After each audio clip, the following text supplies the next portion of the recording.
Hey, how's it going? It's me, if you didn't already know, and I'm here to review, dun dun dun, the new Star Wars, The Force Awakens. Now, stop. I am not going to give you any spoilers, okay? This is a spoiler-free video.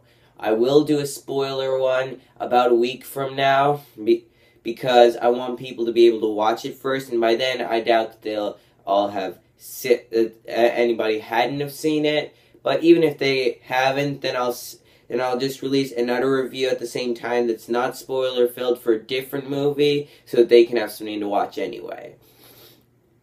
So anyway, I've been waiting for this movie for over a year now. Ever since I first realized that they were making a new Star Wars, I was just like, I was just thinking to myself that I have to watch this.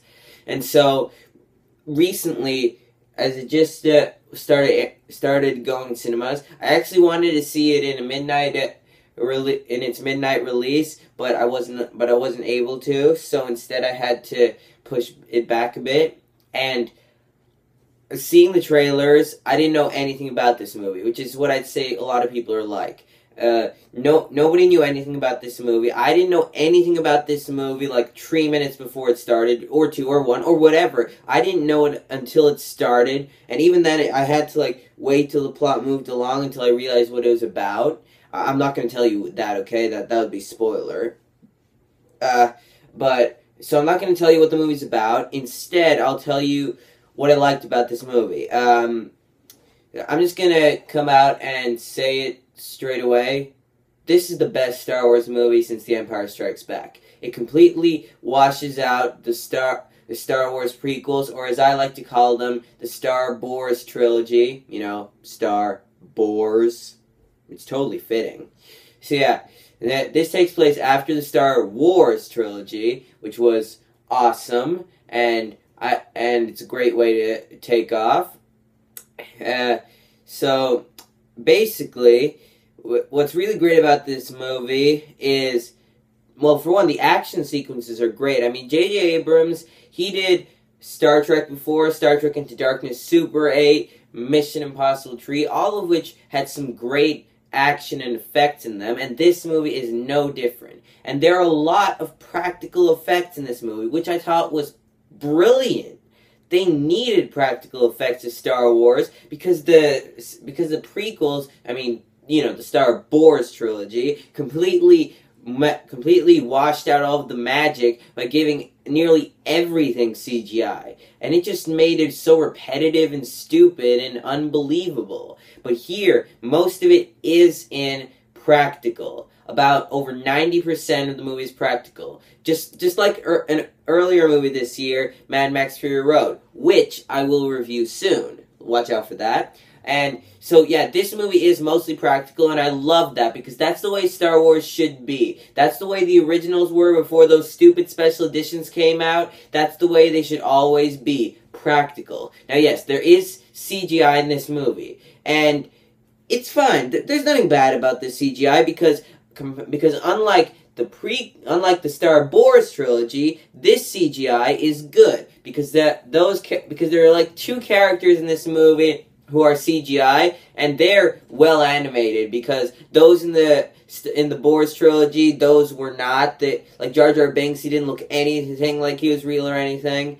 So yeah, I really liked the way how those two computerized characters were at least well computerized. Also, let me get into the cast. It's a very big cast in this movie, so I don't want to tell you which ones are in it, when, and how long. Because I'll tell you, some of the characters here are, they're not in it as much as you expect them to be, or as much as you want them to be. But I can understand that, because you are going to have another Star Wars movie in 2 years that's a sequel to this, and of course the next year Rogue One thing, which is completely different from this, but hey, it's Star Wars. So yeah, you don't have to worry about if some characters don't get a lot of screen time, because there will be sequels. Anyway, getting into some of the cast members. I'm not going to talk about all of them, just the main standouts. First of all, John Boyega. I first saw John Boyega in Attack the Block, and he was great in this movie. I mean, I thought that his character was really well developed. His performance was great because you could just tell that he's really happy to be in a Star Wars movie, but he's never like, oh yeah, just being in it's fine. No, he actually tries it. He actually tries to do his best, and he does his absolute best for this movie. He gave a great performance. His character is really well developed. Some great storyline behind his character. I could really relate to him a lot, and so yeah, that I really loved his character. Then Oscar Isaac, who plays a different character in the movie called Poe. He's not in as much as I was expecting to see him in, but he is in a good bit. And he's a great character. He's kind of like Han Solo from the original trilogy, except he's not quite as, he doesn't like say that he's the best pilot in like the Rebels or whatever they're called now. I forget. It's the Resistance, whatever it is. That he's like the best pilot of that group.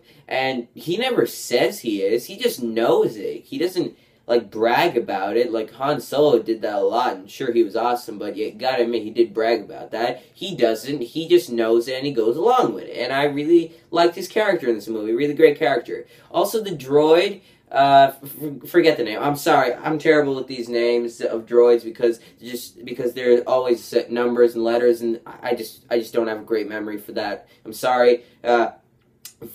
For the droid's name, I can't remember. I'm sorry, for those of you who saw the movie, I apologize, I just can't remember. But the droid was awesome in this movie. The best droid since C-3PO and R2-D2. Loved him in this movie. Great droid, great character. And this I have to touch on, but before I do, I need to say about two more characters. There's Kylo Ren, who's the bad guy in this movie.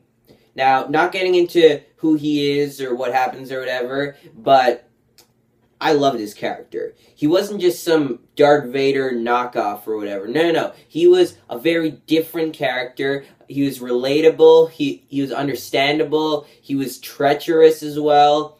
And he was just in a special kind of evil. Like, not like a sort of personal evil. That's all I'm going to say about that because I don't want to spoil it. So yeah, loved his character, great villain. Then there's a glimpse from his master in this movie, True Holograms. I'm not going to say too much about the master because I don't want to spoil anything, so I'm just going to say that. He's played by Andy Serkis, by the way, and his name is Snoke, but don't worry, I'm not spoiling that. That was literally out way before the movie was released. Everybody knew the name. For those people who looked it up anyway, so that's not a spoiler. But anyway, yeah. Also, and this one was actually pretty unexpected for me and for most people who saw this movie, Harrison Ford as Han Solo. He wasn't shoehorned into this movie. He wasn't just playing himself as with a character named Han Solo. No. He was Han Solo. Sure, he was better experienced and stuff, and he was older, but you could still tell that this was Han Solo. You could definitely tell he was great in this movie. Chewbacca was awesome, as usual. I love Chewbacca. Oh, sorry.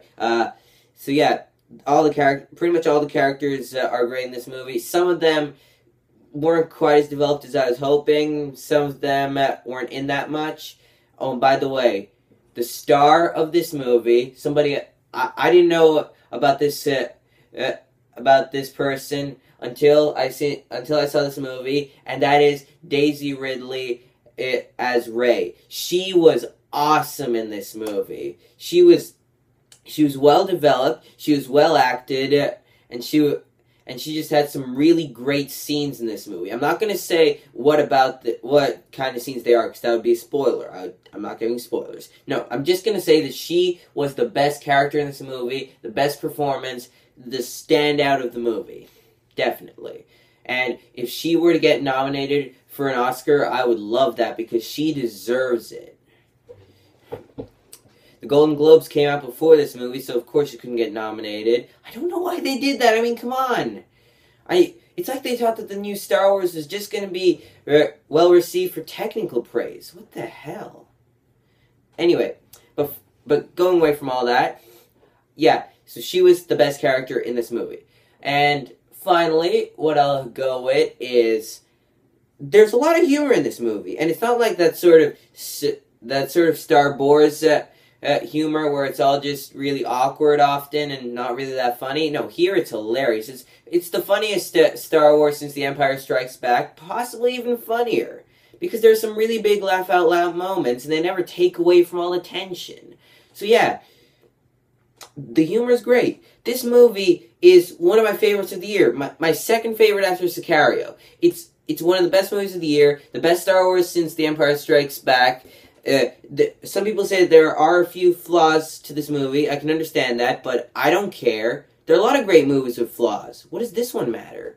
So yeah, I'm just gonna ignore any flaws that are in this movie, and I'm just gonna review it for what it is. Because even flawless movies, even flawed movies are often considered some of the best of all time. So what the hell does it matter? Huh?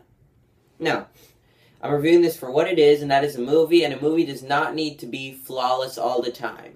And, as a movie, this movie, of course, gets a 10 out of 10. That's what it deserves, that's what it got.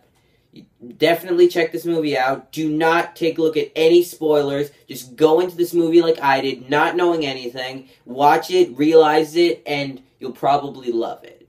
Maybe you won't. Still comment if you didn't like it, but don't spoil anything, because remember, there are people out there who really do want to watch this movie and not know a thing about it until they see it. So, no spoilers, okay? And, that all said, I guess that's the end of the video, and of course, you don't have to go while you got Timo.